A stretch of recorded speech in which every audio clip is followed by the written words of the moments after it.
And hello, and how's everybody doing? This is very important in reference to history of things and in reference to any fraud of Frank Sinatra's accusations. When my father bought his copyrights, my father never got into the account. My mother never got into the account. I've never gotten into the account. So in reference to Frank Sinatra and his grandiose fabrications that he thought the companies and the studios was built off of his music or revenues, that is not true. None of that is true. When my father bought his copyrights, because Frank was begging my father to buy his copyrights because Frank went broke or something, and then my father purchased the copyrights and had put it in an account, or had set up a revenue account for any of the monies that would come in from any of the music playing on the radios or whatever, and it still is a locked account. It's never been gotten into. So when my father purchased Frank Sinatra's copyrights, my father never got into the account of any of the revenues that would have came in after my father purchased his copyrights. My mother never got into the account either. I've never gotten into the account. And probably not ever going to either. So the asshole making up shit that's been holding me hostage, damaging my face and teeth with his fucking lies, claiming he thought the companies was ran on his fucking money. When it's not his money, he was bought out of his fucking contract and his copyrights. And that is the fucking facts. And my father even wrote it on the check. Said, don't ever ask him for another fucking penny ever again. And my father had wrote, leave me and my mother the fuck alone and don't ever talk to us, don't ever try to approach us, and don't ever try to harass us. My father wrote something on the check after he paid Frank for his copyrights to stay the fuck out of our lives. That he wouldn't have a right talking to my father or my mother or me after my father had purchased his copyrights. We're going to stick with those laws of the way my father had placed those particular guidelines. Frank does not have a right holding me hostage. He does not have a right terrorizing my life. He doesn't have a right trying to copy my face or teeth or using impersonators on any of his music covers or anything that he might have tried to do. Like somebody had said that Frank had tried to copy my teeth or something and had tried to put them on his album. I don't know if that's true or not. But my teeth are my real teeth.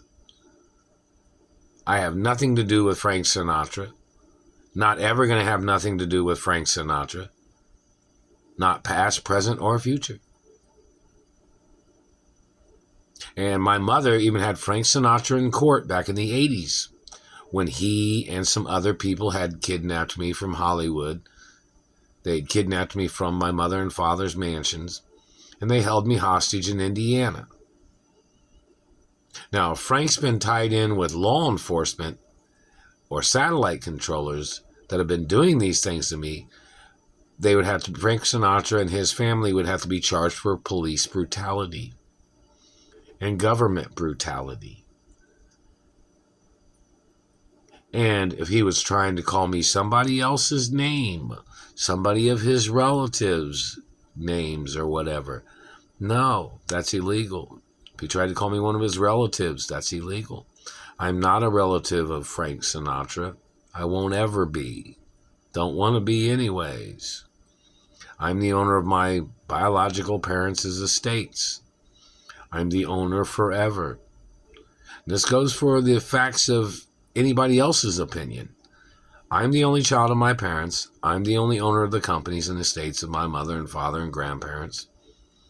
Any person that has inflicted injury or abuse or scarring or domestication, like say for instance, if Frank Sinatra fabricated, he thought my parents owed him something. My parents didn't owe him nothing. So in reference to anybody holding me hostage based on Frank's fabrications that he thought my parents owed him money, no. Frank would need to get prosecuted. If Frank was using law enforcement or government agents to conspire against me or political figures, he'd have to be charged for crimes of government brutality, police brutality, hostage situations. And if Frank Sinatra ever tried to hurt me or tried to do sexual things to me, he'd have to be prosecuted. If he tried to rape me, or if any of his people tried to rape me, they must get arrested and prosecuted. Sticking to the guidelines of my father when he wrote it on the check, says don't ever ask us for nothing. And the Treasury has a copy of that check, don't they? But then Frank blew all his money, and then he kidnapped me, or his agents or friends kidnapped me and held me hostage among the Ray family. I'm not related to the Ray family either. My mother, Doris Duke, had the whole Ray family in court back in the 80s. Right? So who's playing this Mark Ray game? Is it Frank Sinatra and his government buddies? See, that's illegal involvement. That's violations of restraining orders. Any type of manipulation that Frank might have done to play this hostage game or this manipulation game of any kind, he'd have to get prosecuted for. I'm not friends with him. I won't be friends with him either. So he can get charged for illegal detainment, sabotaging a person's life, physical assault, if he damaged any of my teeth or damaged anything on my body or tried to touch me at all. He's violating restraining orders, and he would have to get prosecuted. That's the facts, man.